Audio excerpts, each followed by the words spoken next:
Il y avait une fois un marchand qui était extrêmement riche. Il avait 6 enfants, 3 garçons et 3 filles. Et comme ce marchand était un homme d'esprit, il n'épargna rien pour l'éducation de ses enfants, et leur donna toutes sortes de maîtres.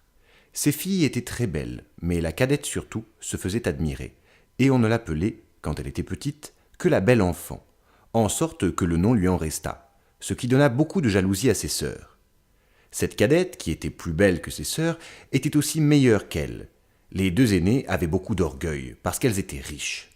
Elles faisaient les dames, et ne voulaient pas recevoir les visites des autres filles de marchands. Il leur fallait des gens de qualité pour leur compagnie. Elles allaient tous les jours au bal, à la comédie, à la promenade, et se moquaient de leur cadette qui employait la plus grande partie de son temps à lire de bons livres. Comme on savait que ces filles étaient fort riches, plusieurs gros marchands les demandèrent en mariage, mais les 2 aînées répondirent qu'elles ne se marieraient jamais, à moins qu'elles ne trouvassent un duc ou tout au moins un comte. La belle, car je vous ai dit que c'était le nom de la plus jeune, la belle, dis-je, remercia bien honnêtement ceux qui voulaient l'épouser.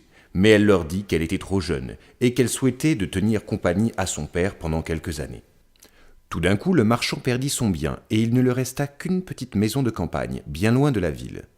Il dit en pleurant à ses enfants qu'il fallait aller demeurer dans cette maison et qu'en travaillant comme des paysans, ils y pourraient vivre. Ses 2 filles aînées répondirent qu'elles ne voulaient pas quitter la ville et qu'elles avaient plusieurs amants qui seraient trop heureux de les épouser, quoiqu'elles n'eussent plus de fortune. Les bonnes demoiselles se trompaient.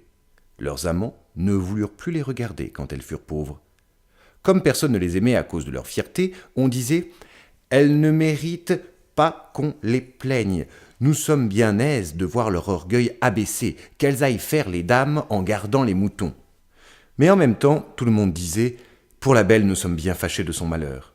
C'est une si bonne fille, elle parlait aux pauvres gens avec tant de bonté, elle était si douce, si honnête. » Il y eut même plusieurs gentilshommes qui voulurent l'épouser, quoiqu'elle n'eût pas un sou.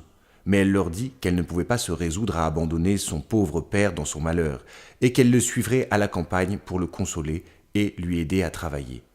La pauvre belle avait été bien affligée d'abord de perdre sa fortune, mais elle s'était dit à elle-même « Quand je pleurerai bien fort, mes larmes ne me rendront pas mon bien. » Il faut tâcher d'être heureuse sans fortune.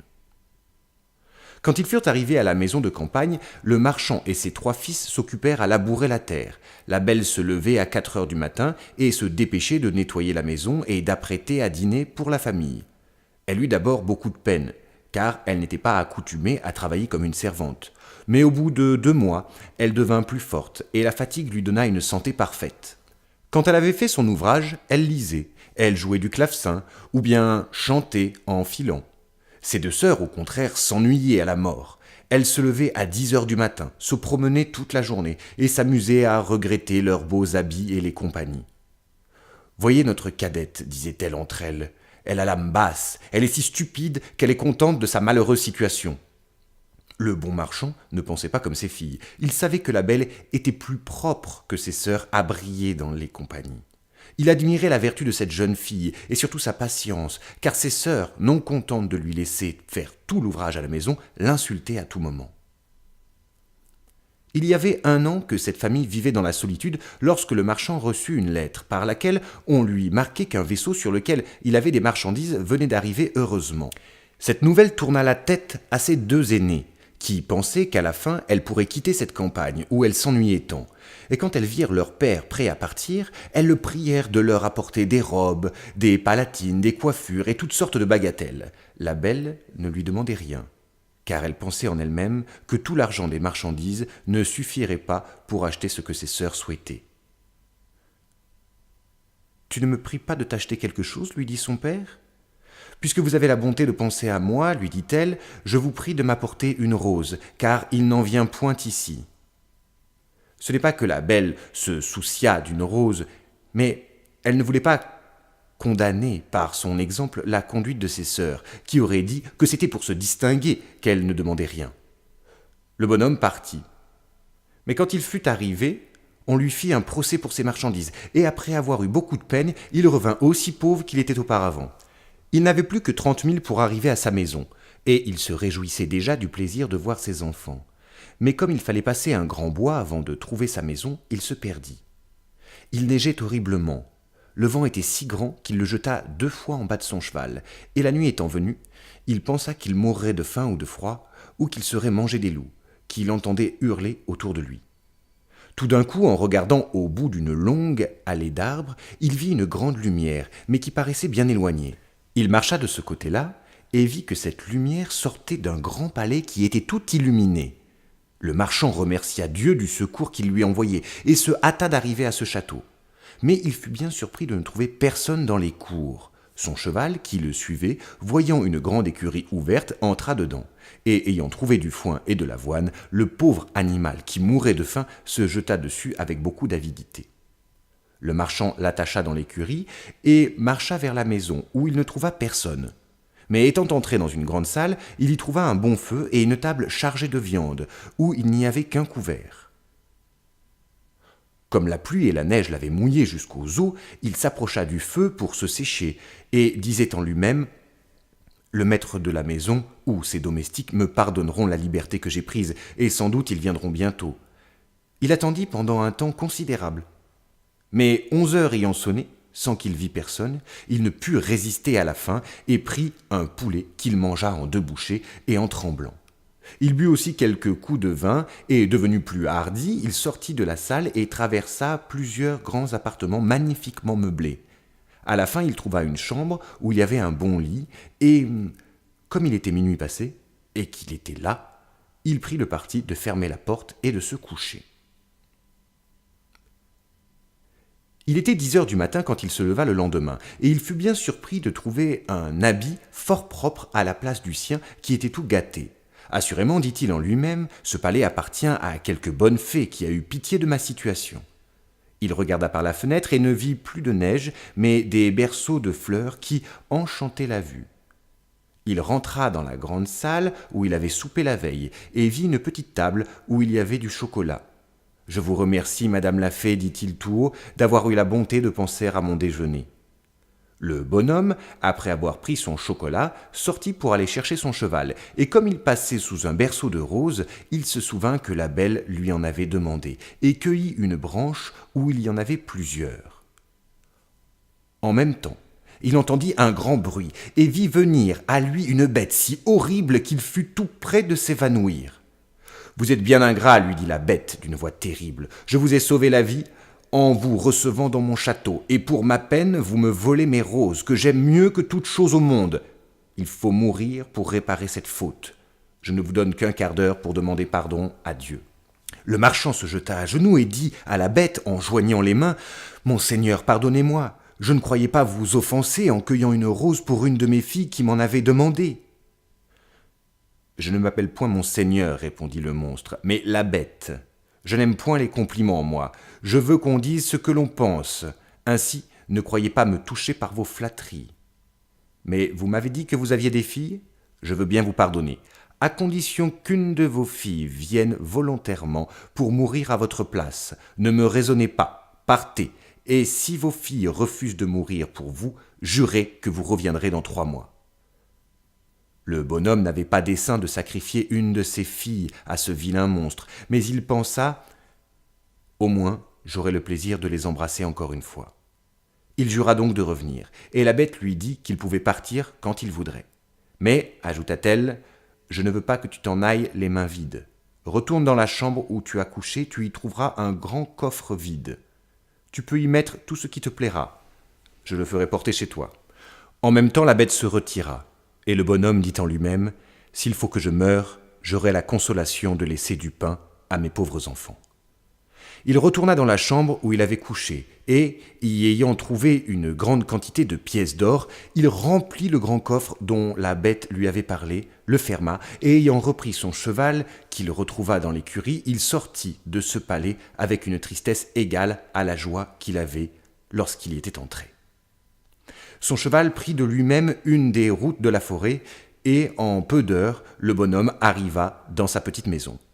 Ses enfants se rassemblèrent autour de lui, mais au lieu d'être sensible à leurs caresses, le marchand se mit à pleurer en les regardant. Il tenait à la main la branche de rose qu'il apportait à la belle. Il la lui donna et lui dit « La belle, prenez ces roses, elles coûteront bien cher à votre malheureux père. Et tout de suite il raconta à sa famille la funeste aventure qui lui était arrivée. À ce récit, ses deux aînés jetèrent de grands cris et dirent des injures à la belle qui ne pleurait point. « Voyez ce que produit l'orgueil de cette petite créature, disait-elle. Que ne demande-t-elle des ajustements, comme nous ? Mais non, mademoiselle voulait se distinguer. Elle va causer la mort de notre père et elle ne pleure pas. »« Cela serait fort inutile, reprit la belle. Pourquoi pleurerais-je la mort de mon père ? Il ne périra point. Puisque le monstre veut bien accepter une de ses filles, je veux me livrer à toute sa furie. Et je me trouve fort heureuse, puisqu'en mourant, j'aurai la joie de sauver mon père et de lui prouver ma tendresse. Non, ma sœur, lui dirent ses trois frères, vous ne mourrez pas, nous irons trouver ce monstre, et nous périrons sous ses coups si nous ne pouvons le tuer. Ne l'espérez pas, mes enfants, leur dit le marchand. La puissance de cette bête est si grande qu'il ne me reste aucune espérance de la faire périr. Je suis charmé du bon cœur de la belle, mais je ne veux pas l'exposer à la mort. Je suis vieux, il ne me reste que peu de temps à vivre. Ainsi, je ne perdrai que quelques années de vie, que je ne regrette qu'à cause de vous, mes chers enfants. Je vous assure, mon père, lui dit la belle, que vous n'irez pas à ce palais sans moi. Vous ne pouvez m'empêcher de vous suivre. Quoique je sois jeune, je ne suis pas fort attaché à la vie, et j'aime mieux être dévoré par ces monstres que de mourir du chagrin que me donnerait votre perte. » On eut beau dire, la belle voulut absolument partir pour le beau palais, et ses sœurs en étaient charmées, parce que les vertus de cette cadette leur avaient inspiré beaucoup de jalousie. Le marchand était si occupé de la douleur de perdre sa fille qu'il ne pensait pas au coffre qu'il avait rempli d'or. Mais, aussitôt qu'il se fut renfermé dans sa chambre pour se coucher, il fut bien étonné de le trouver à la ruelle de son lit. Il résolut de ne point dire à ses enfants qu'il était devenu si riche, parce que ses filles auraient voulu retourner à la ville, mais il était résolu de mourir dans cette campagne. Mais il confia ce secret à la belle, qui lui apprit qu'il était venu quelque gentilhomme pendant son absence et qu'il y en avait deux qui aimaient ses sœurs. Elle pria son père de les marier, car elle était si bonne qu'elle les aimait et leur pardonnait de tout son cœur le mal qu'elles avaient fait.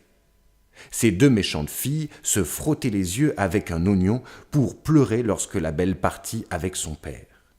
Mais ses frères pleuraient tout de bon, aussi bien que le marchand.